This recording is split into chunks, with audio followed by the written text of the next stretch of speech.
جنات کو علم غیب نہیں ہے، جنات کو کوئی کسی طرح کا علم غیب نہیں۔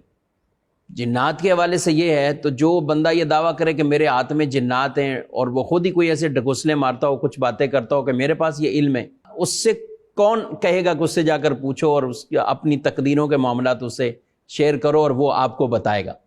یہ بہت بڑی جہالت ہے، اور کئی صورتیں اس کی کفر والی۔ اسی لیے جنات کے حوالے سے بھی یہ کہا کہ مستقبل میں جو کچھ ہونے والا ہے، وہ اگر اس کے بارے میں کوئی یہ عقیدہ رکھتا ہے کہ یہ علم ان کو ہے، تو یہ بھی کفر ہے۔ قرآن مجید میں اللہ پاک نے یہ بات تو واضح طور پر ارشاد فرمائی ہے، تبینت الجن ان لو کانوا یعلمون الغیب ما لبثوا فی العذاب المہین۔ کیا کہا کہ جنوں کی حقیقت کھل گئی، اگر غیب جانتے ہوتے تو اس خاری کے عذاب میں نہ ہوتے۔ حضرت سلیمان علیہ السلام نے جنوں کو لگا دیا تھا کہ مسجد اقصی کی تعمیر کرو، جنات ان کے قبضے میں تھے، آتے تھے، ان کام کاج آپ دیتے تھے کہ یہ کرو وہ کرو، تو بڑے بڑے پہاڑ کاٹنے تھے، مسجد اقصی کو بنانا تھا، تو حضرت سلیمان علیہ السلام نے ان کو کہا کہ بناؤ۔ اب یہ بنانے لگ گئے، اور حضرت سلیمان علیہ السلام کئی کئی دن تک آپ قیام کرتے تو قیام بھی کرتے۔ آپ نے اللہ کی بارگاہ میں دعا مانگی کہ چونکہ ان کے وصال موت کا وقت آ گیا تھا، تو انہوں نے دعا مانگی اللہ کی بارگاہ میں، میرا وصال، میری موت یہ جنوں کو نہیں پتہ چلے، ورنہ یہ کام چھوڑ دیں گے۔ تو ایک عصا ڈنڈا لیا، اس پر انہوں نے ٹیک لگائی،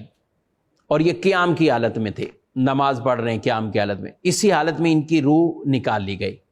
یعنی یہ وصال فرما گئے، لیکن یہ قیام میں کھڑے رہے، اور یہ کئی عرصے تک ایسا رہا کہ آپ کھڑے رہے، آپ کا جسم مبارک، اور جنات یہ ڈر کر کام کرتے رہے، پوری وہ دیواریں بناؤ، مسجد اقصی کی تعمیر کرو، جنات لگے رہے۔ لیکن ایک دن پھر ایسا ہوا کہ وہ جو لکڑی جس سے آپ نے ٹیک لگائی ہوئی تھی، تو اس لکڑی کو دیمک نے کھا لیا،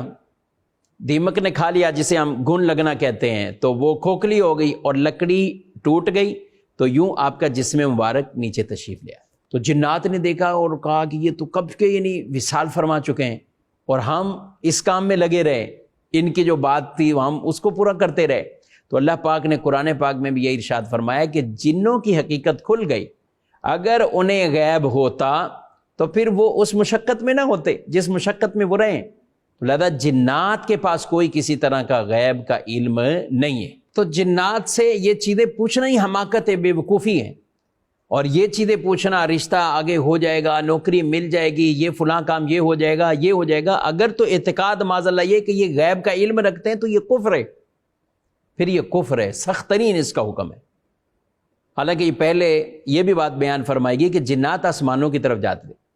اور یہ فرشتوں کی ہونے والی کچھ گفتگو کو سنتے تھے، اور اس میں سے کچھ بات ان کو پتہ چل جاتی تھی، آدھی باتیں جھوٹ ملا کر آگے لوگوں کو یہ بتاتے۔ پھر نبی کریم صلی اللہ علیہ وسلم جب دنیا میں مبعوث ہوئے، تشریف لے آئے، تو ان کا یہ جانا بھی بند ہو گیا، ان کو فرشتے اوپر سے مارتے ہیں،